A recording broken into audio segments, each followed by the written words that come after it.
CET official YouTube channel स्वागत दोस्तों आपका। बात करेंगे हरियाणा सीईटी के बारे में। आपका एग्जाम 95 नंबर का हो चुका और 5 नंबर अब आपको एक्स्ट्रा मिलने हैं। टोटल आपका 100 नंबर का हो गया। तो यानी कि 5 नंबर ये एक्स्ट्रा लेने के लिए इसके लिए क्या क्या कंडीशन है वो हम सारी कंडीशन इस वीडियो में डिस्कस करेंगे। ठीक है, तो आपको पता है कि 50% जो जनरल कैटेगरी के लिए और 40% बीसीबी, बीसीए, ईडब्ल्यूएस और एससी कैटेगरी के लिए अगले पेपर में बैठने के लिए कंडीशन है। और साथ में अभी तक 4 गुना वाली कंडीशन है जिसको क्वालिफाई करने के लिए जो मुहिम चलाई जा रही है। ठीक है, तो दोस्तों लास्ट डेट आपकी जो है 10 जुलाई थी।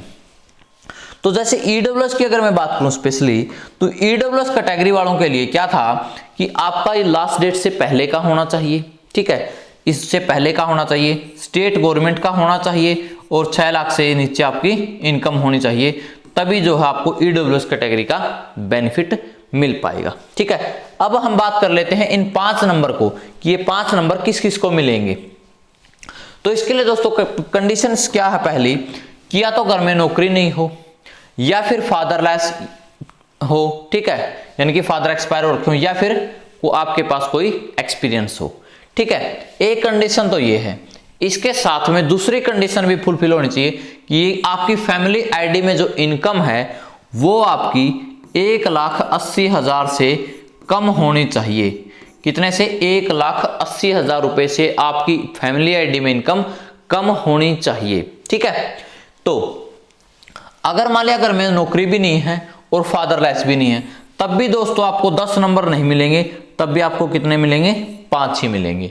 ठीक है, अगर इनमें से तीनों कंडीशन फुलफिल करते हैं तब भी आपको 5 मिलेंगे, एक कंडीशन फुलफिल करते हो तब भी आपको 5 मिलेंगे।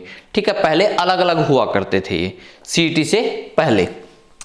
अब मैं बात करूं अगर कि मेल कैंडिडेट के लिए, ठीक है, क्या क्या परिभाषा इसके अंदर दे रखी है वो आप परिभाषा जो है समझ लीजिए कि अगर कोई लड़का है और उसने सीईटी का पेपर दिया है, अगर कोई लड़का है उसने सीईटी का पेपर दिया है तो उसके लिए क्या क्या कंडीशन है कि घर में उसके नौकरी का मतलब क्या है। ठीक है, यानी कि नो जॉब की परिभाषा क्या है। खुद नौकरी नहीं होना चाहिए, माँ बाप उसके नौकरी पे नहीं होने चाहिए, उसका भाई नौकरी पर नहीं होना चाहिए और पत्नी नौकरी पर नहीं होनी चाहिए और बेटा उसका नौकरी पर नहीं होना चाहिए, और भाई अनमैरिड। ठीक है, अगर भाई मैरिड है और वो आपसे अलग रहता है तो कोई दिक्कत नहीं है। ठीक है, अगर भाई अनमैरिड है, ठीक है, नौकरी पर है और अलग रहता है, फिर भी आपको 5 नंबर नहीं मिलेंगे। फैमिली आईडी में नाम अलग करवाने से वो अलग नहीं माना जाएगा। ठीक है, आप अपने माँ बाप की फैमिली आईडी अलग करवा दोगे तब भी जो है आप उसके अंदर ही रहोगे। फैमिली आईडी अलग करवाने से आपको 5 नंबर नहीं मिलेंगे। ठीक है, फीमेल अनमैरिड, अगर कोई लड़की कुंवारी है तो उसको जो है क्या क्या देखा जाएगा? खुद देखा जाएगा, माँ बाप, भाई अनमैरिड। ठीक है, भाई जो है अनमैरिड देखा जाएगा। अब देखो यहां पर क्या है मेल कैंडिडेट के लिए, अगर उसकी सिस्टर जॉब पर है, लड़के के लिए अगर उसकी यहां पर सिस्टर जॉब पर है तो भी उसको 5 नंबर दिए जाएंगे। ठीक है, अगर उसकी लड़की सिस्टर चाहे वो मैरिड हो या अनमैरिड हो तो भी उसको 5 नंबर दिए जाएंगे। अब फीमेल मैरिड की अगर मैं बात करूं, अगर कोई लड़की शादीशुदा है, किसी की शादी हो रखी है, तो उसके लिए खुद, अपना बटेऊ, ठीक है, हस्बैंड, सास ससुर, देवर और खुद का बेटा, ये जॉब पर नहीं होने चाहिए। डाइवर्स के लिए खुद, माँ बाप, भाई और अनमैरिड बेटा, ये नहीं जॉब पर होने चाहिए। ठीक है, अब बात कर लेते हैं दोस्तों, जब एक ही घर में मान लिया 2 कैंडिडेट ने फॉर्म रखे हैं। ठीक है, 2 बंदों ने एक ही घर में, भाई एक ही माँ बाप के 2 बच्चे हैं, उन्होंने फॉर्म फिलअप कर दिया। तो अब देखो किसको नंबर मिलेंगे? जिसकी उम्र बड़ी है, भाई जो उम्र में बड़ा है उसको नंबर दिए जाएंगे। ठीक है, जो उम्र में बड़ा उसको 5 नंबर मिलेंगे, छोटे वाले को नहीं मिलेंगे। अगर कोई कैंडिडेट जैसे ग्रुप सी में जो है उसने 5 नंबर ले लिए, ठीक है, तो दोस्तों आगे उसको उसके छोटे बड़े भाई किसी को भी जो 5 नंबर नहीं मिलेंगे। ठीक है, ग्रुप डी में भी नहीं मिलेंगे, आगे किसी भी एग्जाम्स में उसको नहीं मिलेगा।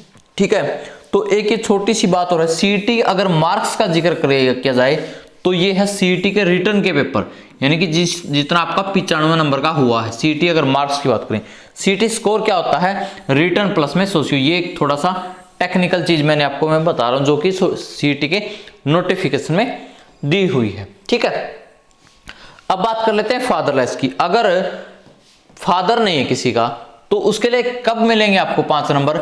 जब पहला, या तो आप पहले बच्चे हो उनके या फिर दूसरे बच्चे हो। ठीक है, थर्ड चाइल्ड नहीं होने चाहिए। और आप उनकी उम्र जो है 42 ईयर से पहले उनकी वो एक्सपायर हो चुके हो।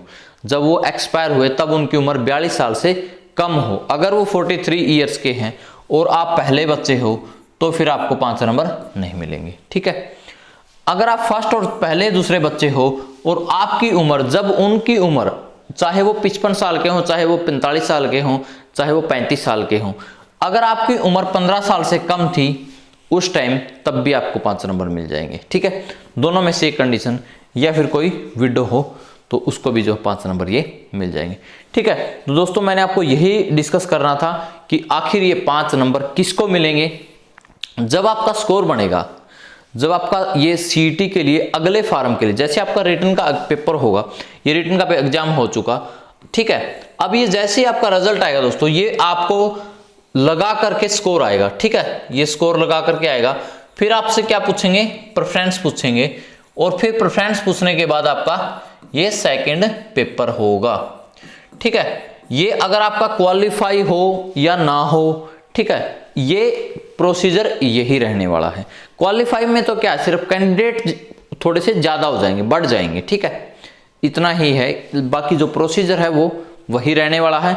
आप अपनी पढ़ाई जो कंटिन्यू करते रहिए, उम्मीद है कि सीईटी क्वालिफाई हो जाएगा। तो इस वीडियो में इतना ही दोस्तों, और एसएससी से रिलेटेड हर अपडेट पाने के लिए चैनल को सब्सक्राइब आप कर सकते हैं, क्योंकि यहाँ पर दोस्तों आपको बिल्कुल ऑफिशियल जैसी चीजें सारी आपको बताई जाएंगी। तो इस वीडियो में इतना ही, थैंक यू।